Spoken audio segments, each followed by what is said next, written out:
Stop lying to yourself. कोई वापस नहीं आ रहा, ठीक है ना, कोई वापस नहीं आ रहा। तो अपने आप को इस डिल्यूजन से बाहर निकालो। और ऑनेस्टली मुझे लगता है ये बेस्ट थिंग थी जो तुम्हारे साथ हो सकती थी, कि तुम्हें अल्लाह ताला ने एक प्रॉब्लम से निकाल दिया और तुम इस चीज़ पे रो रहे हो कि भाई एक सांप ने तुम्हें काटा और फिर वो काटने के बाद चला क्यों गया। उसे वहीं पे ठहरना चाहिए था, तुम्हें दोबारा काटना चाहिए था, क्योंकि तुम्हें तो पसंद है ना अपने आप को जलील करवाना, अपने आप को हर्ट करवाना तुम्हें बहुत पसंद है। इस वजह से तुम उस लोगों को जाने थोड़ी दोगे। तुम्हें चाहते हो कि वो वापस आए, दोबारा तुम्हें हर्ट करे, तुम्हें तोड़े, तुम यही चाहते हो। और मैं सच बताऊँ तो तुम ये डिज़र्व करते हो कि तुम्हारे साथ ये चीज़ हो। तो ये वीडियो तो तुम्हारे डिल्यूजन्स तोड़ने वाली है। अगर तो इतनी हिम्मत है कि देख सको या सुन सको या फिर सच में चाहते हो अपने आप को इस चीज़ से निकालना, तो फिर ही देखना। अगर नहीं देख सकते तो फिर स्किप करो, तुम्हारे काम की कोई चीज़ नहीं है इसमें। पर यहाँ ट्विस्ट है, जिस पर्सन को तुम प्यार करते थे वो एग्जिस्ट ही नहीं करता। Let me explain. तुम जिस पर्सन को प्यार करते थे वो सिर्फ उसका एक वर्जन था, एक स्वीट वर्जन, एक केयरिंग वर्जन। लेकिन जो पर्सन तुम्हें छोड़कर गया वो उसका असल वर्जन था, ठीक है ना। और ये मुझे पता है बहुत बिटर रियलिटी है, लेकिन इसको आप एक्सेप्ट कर लो ना, आपके लिए बेटर है। क्योंकि आपको एक्सेप्ट तो करना पड़ना है, भले अब कर लो, भले आप 3 साल बाद कर लो।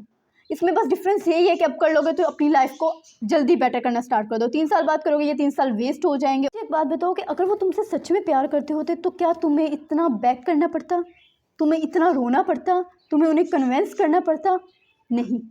जो रियल लव होता है ना वो कंसिस्टेंट होता है, उसके लिए आपको झुकना नहीं पड़ता, अपनी सेल्फ रिस्पेक्ट को ख़राब नहीं करना पड़ता। क्योंकि if they wanted to they would.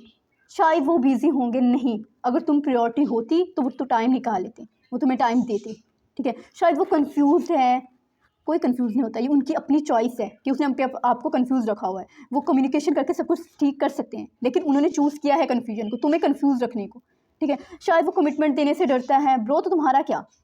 Stop making excuses for someone who is not making any effort to you. जो असल बात वो ये है कि उसने तुम्हें प्रायोरिटी नहीं दी, तुम्हें फर्स्ट लिस्ट में नहीं रखा, ये है सच।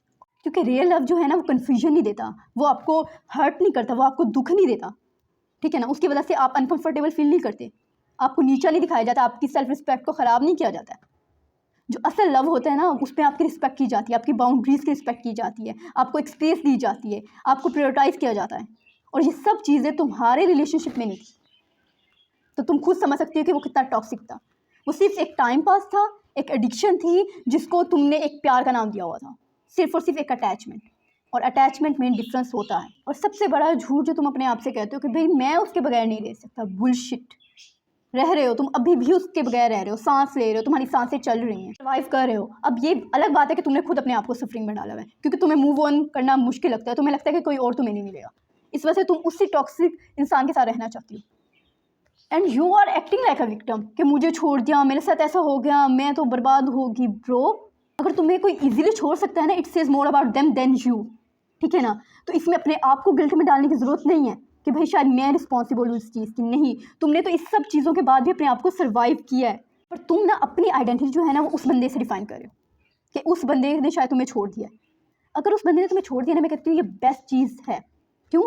क्योंकि तुम्हें उसकी रियलिटी पता चली। चलो, और ये बहुत अच्छी बात है कि पहली चीज़ सामने आई। बाद में अगर शादी वगैरह हो जाती है उसके बाद ये चीज़ सामने आती है कि वो तुम्हें इंटरेस्टेड नहीं है, तो फिर वो तो एक बहुत बड़ा लॉस हो जाता है। तो अल्लाह ताला ने तुम्हें इतने बड़े लॉस से बचा लिया, तो तुम अल्लाह ताला का थैंक यू करो इस चीज़ के लिए, ठीक है ना, कि अल्लाह ताला तुम्हें इतनी बड़ी प्रॉब्लम से बचा लिया। लेकिन तुम उस चीज़ पे अटकी हुई हो कि शायद तुम्हें इससे अच्छा नहीं मिलेगा, मिल जाएगा अच्छा, ठीक है। अल्लाह ताला ने हर एक इंसान के लिए बेस्ट ही लिखा होता है। अल्लाह ताला को पता है कि किसको क्या देना है।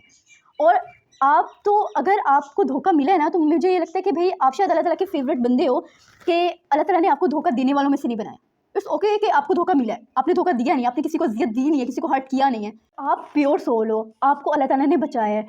तो उनको रेग्रेट होगा बाद में, लेकिन इस तब जब उनको रेग्रेट होगा ना, तब तक आप बहुत आगे बढ़ चुके होगे, आपको फ़र्क नहीं पड़ेगा कि वो कहाँ है कहाँ नहीं, ठीक है। अल्लाह ताला ने आपको इतना स्ट्रॉन्ग कर दिया होगा, आपको इतना कुछ दे दिया होगा कि आप अपनी ज़िंदगी में बहुत ज़्यादा खुश होंगे। और ये बहुत ज़्यादा होता है कि उस टाइम हमें ये चीज़ लग रही होती है कि जब कोई चीज़ हमसे छीनी जाती है ना, तो हमें लगता है कि ये चीज़ बेस्ट थी, या फिर ये आपको लग रहा होता है। लेकिन अल्लाह ताला को पता होता है कि उस चीज़ के पीछे कितना गलत था, इंटेंशंस कितनी गलत थी, या लॉन्ग टर्म वो कितना गलत हो सकता था, ठीक है।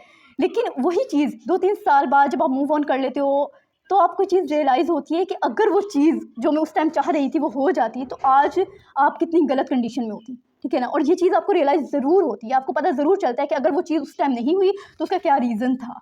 और तब आप अल्लाह ताला का शुक्र अदा कर रहे होते हो कि ठीक है कि उस टाइम शायद मैं ज़िद कर भी रही थी तो अल्लाह ताला ने मेरी वो दुआ कबूल नहीं की, तो उसमें मेरी ही भलाई थी, और आप तब अल्लाह ताला का शुक्र अदा कर रहे होते हो। अब रियल क्वेश्चन ये नहीं है कि भाई वो वापस आएगा या नहीं आएगा, रियल क्वेश्चन ये है कि क्या आप उसे अपनी ज़िंदगी में वापस लाना चाहते हो? उस बंदे को जिसने आपको आपके लोएस्ट पे छोड़ दिया, उस बंदे को जिसने आपको सबके सामने डिसरिस्पेक्ट किया, उस टाइम जब आपने उस बंदे को अपने 100% लॉयल्टी दी और उस बंदे ने आपको चीट किया, आपको घोस्ट कर दिया, क्या आप चाहते हो कि वो इंसान आपकी ज़िंदगी में दोबारा आए? जो लोग तुम्हारी लाइफ में रियल होते हैं ना, वो कभी नहीं जाते, ठीक है? भले फाइट हो, मिसअंडरस्टैंडिंग हो, कोई भी प्रॉब्लम हो, वो उसको रिजॉल्व करते हैं, वो एस्केप नहीं ढूंढते, वो छोड़ना प्रेफर नहीं करते, वो प्रेफर करते हैं रियल कम्युनिकेशन, कि हम बैठ के बात करते हैं, इस चीज़ को रिजॉल्व करते हैं, जो सच में आप लोगों के साथ रहना चाहते हैं, जो सच में आपके साथ लॉयल होते हैं, ठीक है? और जो बंदा आपके साथ लॉयल नहीं है, उसको सिर्फ इतना सा एक पॉइंट चाहिए आपको छोड़ने के लिए, आपको हर्ट करने के लिए, ठीक है ना, आपको घोस्ट करने के लिए, उसको छोटा सा रीज़न चाहिए। और जो लोग तो घोस्ट करते हैं, मैं बताऊँ उनके पास ऐसा रीज़न नहीं होता आपको छोड़ने का, उन्हें नहीं पता होता कि आपको वो क्यों छोड़ें, इस वजह से वो घोस्ट कर देते हैं, बिना बताए आपसे बात खत्म कर देते हैं। और फिर आप जब इस तरह के लोगों के पास जाते हो ना, जिन्होंने आपको घोस्ट किया होता है, तो पहली बात तो है कि वो आपको कोई असल बात बताते नहीं, उनके पास कोई रीज़न होता ही नहीं कि भाई आप उन्होंने आपके साथ ऐसा क्यों किया, ठीक है? और अगर वो बोलना शुरू भी करते हैं तो वो सारा का सारा ब्लेम आपके ऊपर डाल देते हैं, वो आपको गिल्टी फील करवाने लग जाते हैं कि भाई तुम थे, तुमने ऐसे किया था, तुम मेरे पास आई थी, ये हो गया था, वो हो गया था। वो ना हर एक चीज़ का ब्लेम तुम पे डाल देंगे, ठीक है? सीधा बोलेंगे मैंने तो नहीं कहा था तुम मेरे से इतना प्यार करो, मैंने तो नहीं कहा था कि तुम मेरे लिए एफर्ट्स करो, और सच यही है, उन्होंने तुमसे नहीं मांगा था, तुमने खुद उनको दिया। अब ना अपने पर्सपेक्टिव चेंज करो, वो आए या ना आए ये इररेलेवेंट है, तुमने अपने आप पे काम करना है, तुम अपने आप के लिए मूव ऑन करो, अपने आप का सोचो, अब अपनी ग्रोथ के ऊपर तवज्जो दो, अपने पीस को प्रायोरिटाइज करो कि भाई तुमने अब अपने आप को पीस में रखना है, किसी टॉक्सिक इंसान को अपनी ज़िंदगी में जगह नहीं दी, ठीक है? अब तुम्हें क्या करना है, स्टेप 1, जितने भी फ़ोटोज़ चैट्स वगैरह हैं डिलीट करो, कोई चीज़ रखने की ज़रूरत नहीं है। अब ये ना कहना कि भाई मेमोरीज़ है, ये मेमोरी ही तुम्हें मूव ऑन नहीं करने दे रही, ठीक है ना? इस मेमोरी की वजह से ही तुम उसी लूप में फंसे हुए हो। तो जब चीज़ें तुम्हारे सामने होंगी नहीं तो तुम उसको इतना सोचोगे भी नहीं, ठीक है ना? उसको जब तुम्हारे पास सोर्स ही नहीं होगा उस चीज़ को देख के दोबारा हर्ट होने का, तो तुम उस चीज़ से जल्दी निकल पाओगे, ठीक है ना? तो इस वजह से कट द कॉर्ड, अपने आप को प्रायोरिटाइज करो, अपनी मेमोरीज बनाओ अपने आप के साथ। स्टेप 2, फील द पेन, रोना है रो लो, चीखना है चीख लो, एक दफ़ा ना सारे अपने जो इमोशंस है ना वो निकाल दो। मैं कहती हूँ, लोग कहते हैं ना कि नहीं रोना नहीं है, मैं कहती हूँ रो, एक दफ़ा ना उस चीज़ को एक्सेप्ट कर लो, क्योंकि जब आप चीज़ को एक्सेप्ट करते हो ना उसके बाद ही आप हील होना स्टार्ट होते हो। तो एक दफ़ा रोना है, चीख चीख के रो लो, अपनी सारी फ्रस्ट्रेशन, अपना सारी तकलीफ सब कुछ निकाल दो, ठीक है? उसके बाद जब ये सब कुछ हो जाए, उसके बाद सुकून से देखो कि अब तुम्हें आगे क्या करना है। और सच बताऊँ, अगर इसमें टाइम लग रहा है ना, 3-4 हफ्ते लग रहे हैं, तो लगा लो, सुकून से पहले अपने आप में से सारी नेगेटिविटी को रिलीज़ कर दो, ताकि आप पॉजिटिविटी अट्रैक्ट कर सको, ठीक है ना? ये पेन टेम्परेरी है, लेकिन इसके बाद जो हीलिंग होगी ना वो परमानेंट होगी। Now step 3, reclaim your identity, जो तुमने खो दी थी उस इंसान के पीछे। हर टाइम तुम्हारे दिमाग में सिर्फ यही चलता था, हमारे प्लान्स, हमारा फ्यूचर, हमारा ये वो। नो, अब सिर्फ तुम हो अपनी ज़िंदगी में, तो अपने आप को प्रायोरिटाइज करो, ठीक है ना? रीडिस्कवर करो कि तुम्हें क्या पसंद है, तुम्हारे क्या गोल्स हैं, तुम्हारी क्या हॉबीज़ हैं, ठीक है ना? ये चीज़ तुम्हें तुम्हारे साथ मिलाएगी, तुम्हें बताएगी कि तुम असल में क्या हो, ठीक है ना? तुम्हें तुम्हारी वैल्यू का पता चलेगा, तुम्हारी आइडेंटिटी का पता चलेगा। Now step 4, build your self, अपने आप पर तवज्जो दो, अच्छी बुक्स पढ़ो, जिम ज्वाइन कर लो, अपनी मेंटल हेल्थ, फिजिकल हेल्थ पे तवज्जो दो, ठीक है ना? अच्छे लोगों को अपने साथ रखो, वो लोग जो आपको ग्रो करने में मदद दें, ठीक है? उसके बाद हर वो चीज़ जो तुम्हें बेटर बनाए, ठीक है? अगर ये ब्रेकअप तुम्हें तोड़ सकता है ना, तो ये तुम्हारा फ्यूल भी बन सकता है तुम्हें ग्रो करवाने।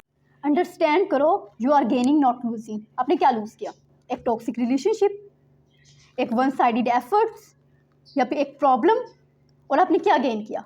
एक पीस, ठीक है? अपने आप से मिले आप, ये चीज़ें हैं जो तुमने गेन की, ठीक है? और अगर फ्यूचर में कोई ऐसा पर्सन आएगा ना जो रियल पर्सन होगा, आपको डिफरेंस पता चल जाएगा, तब आपको रियल डिफरेंस पता चलेगा कि वो क्या चीज़ थी और ये क्या चीज़ है, वो टॉक्सिक था और ये हेल्थी, आपको क्लियरली पता चलेगा उस टाइम पे। They left, that's there loss, you stayed for your self, that's your will, ठीक है ना?